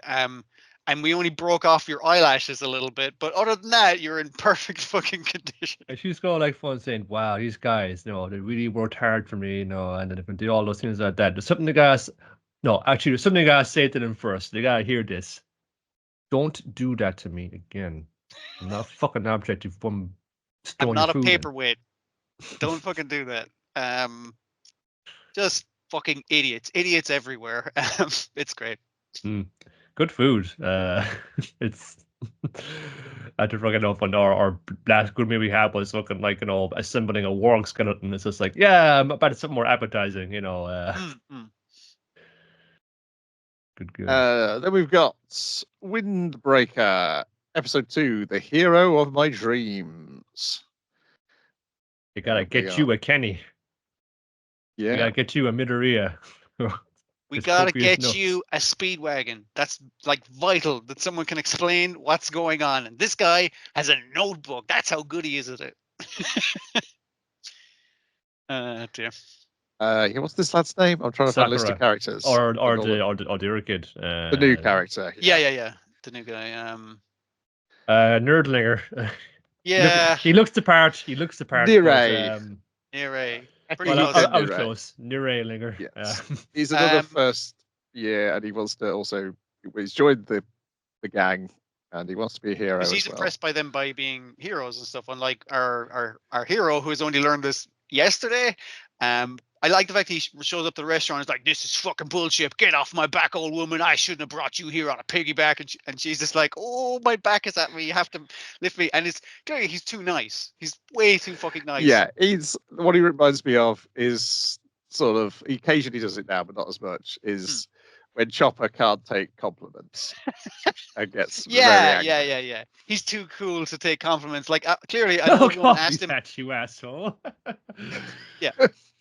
like an old woman asked him for a lift to the restaurant, and he obliged her while fucking complaining about it the entire fucking time. And she's just like, that's just kids. Don't worry about it. They're all really rough around the edges, but they're all got hearts of gold, and he's among those number. Yeah.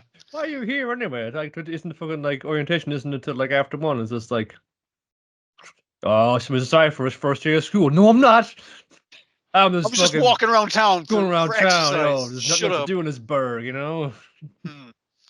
And that's when our second guy shows up, immediately trips and falls flat on his face in the door, just to show you that this guy's not good at being cool, even though he dresses like he's super cool, which he manages just like these guys all they dress up, they're all flash, no fucking substance. They don't show they show up looking cool, but they don't show up to fucking fight.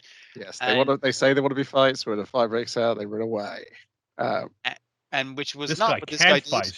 but he doesn't know how to run away either. He's just gonna stand by his principles. Because he also he's very caring because he thinks Sakura's suffering from stress because of his hair's turned white. Oh my god, your hair! And he's like, what about my hair? It's like, prematurely gray. Jesus, man, that's fucking rough.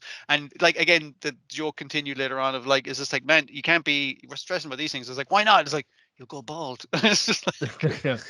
That's what they just know how to kind of take like, you know, people just trying to watch out for fun, saying, "Hey son, try some of our bread." Oh yeah. Okay, what's wrong with it? It's like, no, this is bread. Go on, just take some, won't you? It's like, you know, he's walking down. He's got the arms full of food. Why everyone being so nice to me? People usually spit in me and call me a motherfucker.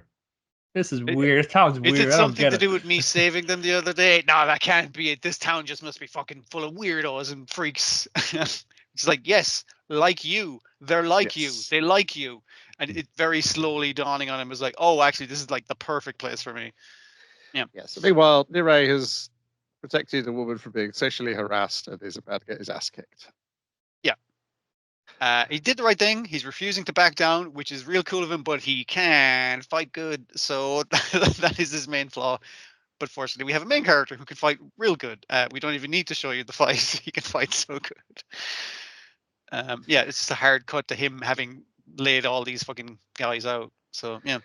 And they get to school, they see which class they're going to be in, and Nirei is horrified of one particular name. He sees the class they're going to be in together. And they're like, he's delighted by all the tough guys in first year that are in his class, except for one of them. Yeah. Yes, it's like, Sakura, you got to put on a smiley face because they might be suspicious of you because you're out of town. And Sakura is just like stretching. Is like, I don't know what to expect behind the door of this classroom. They might be willing to fight right now, so let's fucking go. And everyone's super nice. Like they're just all just lovely around, you know. They're just like, you know, hey man, what's up? There's a fella doing like, you know, fun like pull-ups by the window. It's just like, oh yeah, the window, yeah. And then the guy who approaches them, who is the middle schooler, who is like, I have an ancient Chinese spirit sealed in my right eye, and that's why I have to wear an eye patch. And I was like, I don't believe you. I think you're full of shit. But he's very nice. And he's like, hey, this is the guy who saved the town there. Like, who stepped in. Everyone in class is like, oh, wow, fucking good on you, man. Yeah, you weren't even going to school yet, and you're already defending the town. Yeah, that's good going. I want to be number one. It's like, cool. Everyone's just like, yeah, really supportive. Great job. It's just, then a hulking brew comes in the door, and it's just like all fun and say, oh, okay, yeah, this is what I'm talking about. This is what I came here for. An 8-foot tall child comes through the door, willing to fucking like. Actually, he throws a desk in the door before he even comes in. Does, yes. Because Suo, the guy with the eye patch, saves Nirei from the desk. The design on this Sugashita is amazing because it's just the way it's not necessarily the character design; it's his posture. It's just like this. It's the hunching kind of thing. Yeah, it feels like a guy who's too big for the world he's in. The curtain, the hair. He's like, actually, with the curtain hair, it's like fun Nathan explosion. It's just like, yeah, I could see that. The kind of hunch he was getting, it reminds me of like when they put like a tall guy in a fighting game and they have to specifically hunch him because he's too tall, he'll hit the fucking health bar otherwise. That kind of thing. I was like, it's a good design. I like it. Judging from the merchandise, I'm going to guess that he's a sweet boy, despite this. They're all sweet boys. Nice. We know that. They're all good lads. He appears to be gardening in his merchandise. Lovely. It's a good hobby. It probably helps out the dude who's the leader from the intro. He's always up there growing the tomato plants. Like, okay. I guess he does the composting for him. I think it's like less like the fucked up metaphor in Big O. It's like he's cultivating these tomatoes, these young men, to be heroes for the future. I assume that's what the metaphor is from the intro. I'm just guessing though. Yeah. It's like tomatoes, man. They're good for you. Good vitamins for fighting. Yep, a lot of fun, nicely paced. I guess that's the advantage of adapting a comic. Yeah. It's hitting on like there's again this other like resurgent trend is the delinquent story. Like Tokyo Revengers is Yeah. fucking made serious fucking bank off of that. Mhm. Buchigiri attempted that, but again, it's setting up with like you go by the little cafe. There's like the lady there was his world where she's seen I've seen all you young punks come to for an easy killer. Oh, they like calm down there, and they're all gonna go congregate there. It's gonna be the little base, and they're gonna like bounce off each other. One thing, Buchigiri had that set up. You had a restaurant, you had food themed Yeah. episode names. Yeah. Let's do nothing with it. Mm. Complete lack of interest in like wanting to Well, there's different ways of writing TV shows, as I was just looking up for the next show we're talking about, Astro Note, episode 2, where apparently they just started writing it without an ending in planned. They discovered the ending halfway through writing the show. So that may have been the case with Buchigiri as well. I know it's the case with Kimono Zume, the Yuasa show. one, That's definitely one where they were writing as it went along. But yes, Astro Note episode 2, still no episode titles. They haven't written it to the point where they haven't written titles for the Well, things they've written. Well, it's just like, no, if you thought it was a bit like Mason and Koku, then boy, as soon as they landed on Earth and like disguised their spaceship as one of those big waving cats, they got the first thing they see, they're coming out of like they say it's like a poster for Mason and Koku, or sorry, Melon and Goku. And this is what Earthings are like. I see. Yeah, apparently it was originally they wanted to do as a robot romantic comedy, but they were told by the producers that robots don't sell these days, so it became sci-fi romantic comedy. Well, it feels like, to an extent, we got this Urusei Yatsura writer right now. They kind of two interns are walking by with destroys and they collide in the hall and say, whoa. And some of the players got mixed up in there of the Mason and Koku revival. It's like, oh, okay. Yeah, I think the remnants of the robots are her and then the guy who shows up at the end, because they reminded me of because he says fiance, doesn't he, at the end? Yes. Yeah. So that's that Ingrendizer Duke Fleed has a space fiance who's part of the enemy empire, if I remember correctly. And I feel like that. Yeah. I feel like that might be where that bit of this story is coming from. I could see that as well if they were like androids, because they're the most beautiful character designs, basically, out of the rest of them. Yeah. Well, it's probably a more straightforward, like swerve to make one thing. We just need a weirdo who can't relate to human society. Can it be an alien? Yeah. That's that all gags still work. That works just fine. It'll be okay. Yeah. We do get a robot in this episode, though, which is a Roomba for most of it. But a Roomba's a kind of robot, so yeah. A hobby is infiltrated the house. That's some good fucking translating, good of the joke, basically. Yeah. Yes.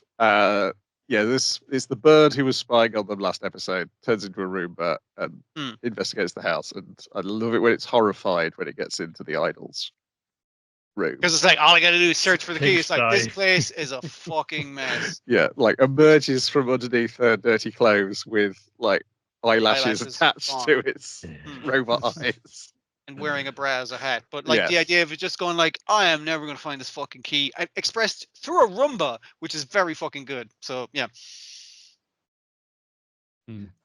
Essentially, it's our hero. He goes out looking for a job because he can't live on part-time breakfast chef money alone. I mean, he can get fucking room and board for part-time breakfast chef, which is pretty good going. But the problem is he meets an old lady who won't shut the fuck up, and that probably messes him from job hunting. Yeah. Not only was she not shut up, she is a stereotypical Osaka old lady, but she's not from Osaka. She points out she's brought the idea. She says she's lived here all her life, but she's got the idea of having candy in your bag from Osaka old ladies, and so she's doing it as well. like yeah, again, her saying is like, oh, I got this idea from an Osaka old lady, and I'm fucking doing it, and I'm not shutting the fuck up. And I was like, I've met many old women like this, and not from Osaka, so I don't think this is unique to them. But fair enough. The way she's drawn is the stereotype of Yes, Yeah, the Osaka. leopard print jumper has Yes. like the perm, Yeah. just everything. You've Purple seen this character rinse, plenty yes. of times before. You possibly met this character as I have. Yeah, Chased around her in Yakuza games. trained by her. The dad, the unemployed dad, told me here, was like, he had like his fish left out, but someone else has taken it. They blame the dog, but the dog didn't do it. I didn't do it. So Well, like, the I dad wonder. blames your man because it's kind of like, where's my fucking breakfast? You said there'd be fucking breakfast, and it's like someone must have edited. It's like, this is your fault as a head chef. It's like, it must have been the dog, and the dog is like, motherfucker. Like, now my concern is gone from finding this key to proving who fucking stole that guy's fish. It 'cause was I'm the not taking other the fall person for lives this. in the house because he wasn't told that there's another person many there he's having breakfasts to make. breakfast for. So Yeah, he yeah, thought, oh, well, this is the theft out. I'll just eat this. Simple mistake to make. Or just desperately hungry. Please and feed it's me. also the unemployed dad's job for not getting up at breakfast time, as he points out to him. It's just like, breakfast is served between these hours. I have to find a job for the rest of the fucking hours of the day, all right? Unlike you, how are you unemployed? It's like, never you fucking mind how I'm unemployed and how I make money. Business. I can't go back. He goes to the shrine after he meets the old lady, and you get the sign saying "Lucky Cat Shrine." He goes, "Oh, this must be a Lucky Cat Shrine," and then cut to That's a the big most ass amount of cat. lucky cats you're ever going to see in your life. As it Someone pans keeps across. bringing them, and someone brought a really big one. Yeah. He puts like fucking like 100 yen in there, and the fun thing. I pray for find a job soon and to Find a job soon under these conditions, like not with like a shitty work culture, and to get with Mira, holding hands. No, I'm a big boy. I want to do other stuff with Mira. Also, world peace, and there's like two in the back. What do you put like 100 quid in there? What the fuck is he doing over there? He's making a big prayer for not much. Yeah. Circumstances end with the pair of them getting shut in the cupboard, which for some reason has. It's a perfect opportunity, and she's like, "Hey, let's try out the booze," and he's like, "Fucking A." This is. I guess it's like it needs to preserve the atmosphere. We're preserving a lot of foods and beverages here. It needs to be kept in a certain condition.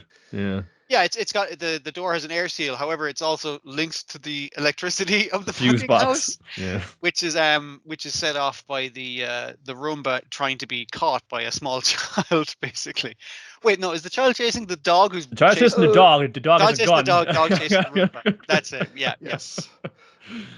And then she's falls unconscious because the booze has had far too much of an effect on her. So he is getting his adult touching that he wanted because she's asleep on his lap, and he's like, "Fucking opportunity! The prayer worked." Yeah, she also went down to find a lead because the previous fucking landlord of the place, the manager of the fucking building, he might have been an alien as well, and he might have left a clue in the plum tree. Because the clue in the plum tree in flower language says, "Oh, it's about our promise being kept." It's just like, it's into a meshu. Well, maybe we're drink to find out. Nope, no secret there, but it's pretty good, isn't it? But I like the fact when she comes back to the dog with this shit, it seems like she's actually been doing her job where she's like, yeah, I found this photo of him. It's like, it's about the plum tree, which he kept down there, a promise kept. So the promise to guard the key, was he one of us? And the dog's like, fucking good work. That kind of, and she's like, I just got drunk and locked in the basement. Like, I didn't actually do any work, but it seems like she's doing her job, which is well, like good. That's it. Either side of it, it's like, we've seen like let's say how she is in the first episode. It's like, she's an alien, she's gonna be kind of weird and know how to do things, but like, well, she doesn't know how to do human things, but when it comes to fucking like doing alien investigation work, she actually is pretty competent and knows what fucking this got locked down, like.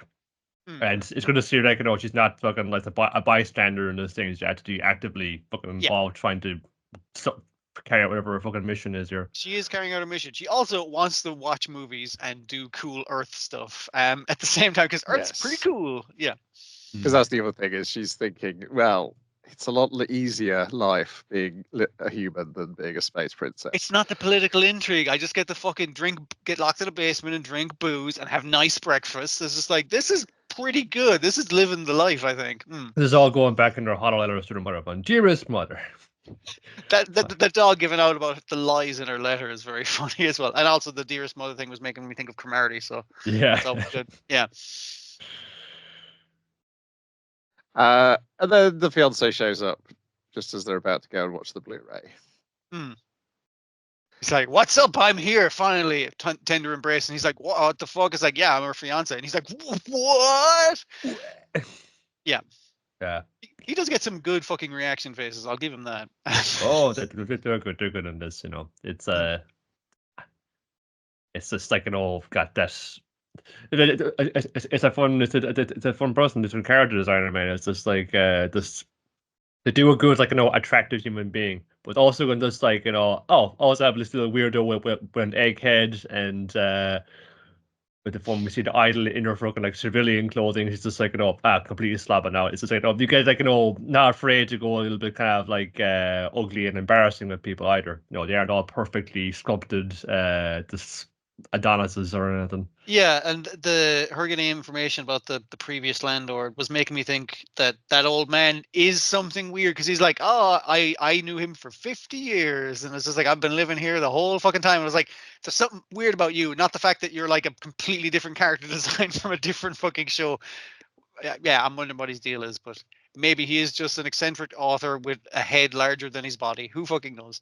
Oh, it's fucking Master Billy Quiz Boy. That's the other thing he's reminding me of. He's got a giant head. I can see that. Yeah, sure. Kind of weird. Yeah. Yeah, Mr. Mixelpig was what I was thinking of. Yeah, looking at the wiki page, seems like there's plenty of good interview stuff around this in Japanese. Where they're discussing like what's the difference between working on something entirely original or where there's an original work, and they're talking about different approaches. And the problem is when there is an original work, you essentially have to explain each time it ends with "Please read the original work," because that is the intention of when you're doing it. Yeah, it's supposed to promote the tango bonds or whatever. Yeah, sure. Yes, and Shinji Takamatsu is talking about here, like the when you're adapting a manga, it's the feeling you get. You've got to think about the feeling you get when reading it and the feeling you get after reading it. Yeah. It's a very different. Yeah, and obviously the people coming from that who want that feeling replicated Yes. as well. Are you turning it over in your head? Is it like jump in there, fucking like the sight unseen is for everyone saying, yeah, I get that with fucking Sunny Boy a lot. It's just like no reason at all. It's like some part of me just still like ticking away on that edge. Gun jumps out by itself. That's something that had like that's fucking this impact and effect on me. Yeah, because obviously when you're doing something which is entirely original, you don't have that as a reference, so you've got to figure out how set to the do pace, basically. Yeah. How do you generate that? How do you but the thing is that one, obviously someone did it like in a book, in a comic, like, and doesn't mean it can't be done or accomplished in some other medium. So it's just adapted to that medium. Yeah, for sure. Yeah, and apparently when designing the screen layouts, they do it in 3D CG and then draw over it. Oh, actually, that is a thing I did like in Go Go Loser Ranger, where at the end credits, it just has the black end credit things, but it compares like the rough storyboards to the composites and everything. I was like, I love seeing that process. So that's nice to see over the episode that you just watched. I hope they continue doing that rather than do an actual ending thing. Because I can't remember if it's in the second one or not. But, it's pleasant to watch. I do like seeing the process. I was just thinking like on the adaptation thing, that might be, I might go back to it and finish the season or whatever, but it's probably what put us off stuff like Undead Unluck, which we love as the comic, but we're not getting that same feeling from the show that we were getting from the comic. I think that's like be come back in when it's reaching some kind of high point here. So how do they express that in thing? I want going to give a look at it because I know like he's going to be fighting Victor in his mind at the end of that. So I gotta check out and see how they did that, because it did when it was on, it was fucking on. Like they knew how to like stage an action sequence. Yeah. And that's it for this week. I think there's only one more thing to talk about next week, and that is Kaiju. Kaiju. Oh, sorry, yeah. Kaiju. Sorry. Number whatever it is, I always pick the wrong number when I say it. Yes. I don't know why I remember the number. Yeah. It's because like I just been into it. It's like it's just natural to kind of just roll into Kaiju number 9. No, number Yes. 8. Number 9 is a bad Feels like one. it should be Number 9. 8 is a good one. Yeah. Yeah, I might check out Mission Yozakura as well. Is there anything else starting up? I think that's mostly it. Let We me got check- most of the let me new check stuff that we're interested in as well. history here. Actually, like, I hadn't gotten near High Dive for a little bit there when so watching Jellyfish swim in the night. It's like, oh, I missed it. We designed the thing, and it's a bit more usable now. And when you make like an actual list of top things, it keeps it and holds your place in it. So it's fucking That's a bit good, more that's good. usable than it was before. Because I had the opposite opinion of the web version of the site, in that it's far less usable than it used to be. They've appealed to the Nile demographic, but not the Brian demographic. Okay. Well, maybe it's useful in the sense that no matter what browser I use, no matter what connection I was on, it would just like, I guess it's not optimized. It would take forever to load everything up. But now it goes. Okay. I mean, the good thing is it remembers that I'm logged in. That's an improvement. But in terms of browsing stuff that I've not watched, it was a lot harder for me to find. Now, yes, that I did find that I did have to go through down like literally, and it's like, it's cutting it off at the end. You gotta like scroll across Netflix style and then go and try and find it. Yeah. But now, like, okay, I've went through the whole thing. I put my little kind of list together, and then I just need to go straight to that list. And again, it holds my place. It drove me fucking insane whenever I go, oh, hop back, pick up with that's watching fun or watch this episode fun. Say, oh yeah, cool. And just would jump straight back to the very episode 1 of everything. And I was watching fun. And I got, well, I was going to manually go watch it in the first place. So where it actually is this week. It's like those bits work. Yeah, it's just they've lost the ability to like sort by newest and things like that. But that's how the complaint I have a Crunchyroll side too. So like one saying, I have my watch list. I just like go straight to that. I don't go near that front page. It's like it's just what you add to your watch list mostly. If I know what's on here, I search for it, I add it on to it, and I keep it in one place where I can find it. Because anything else seems to be a pain in the hole to get to. Rightio, that's it for now. Ta-ra. Bye. Good night.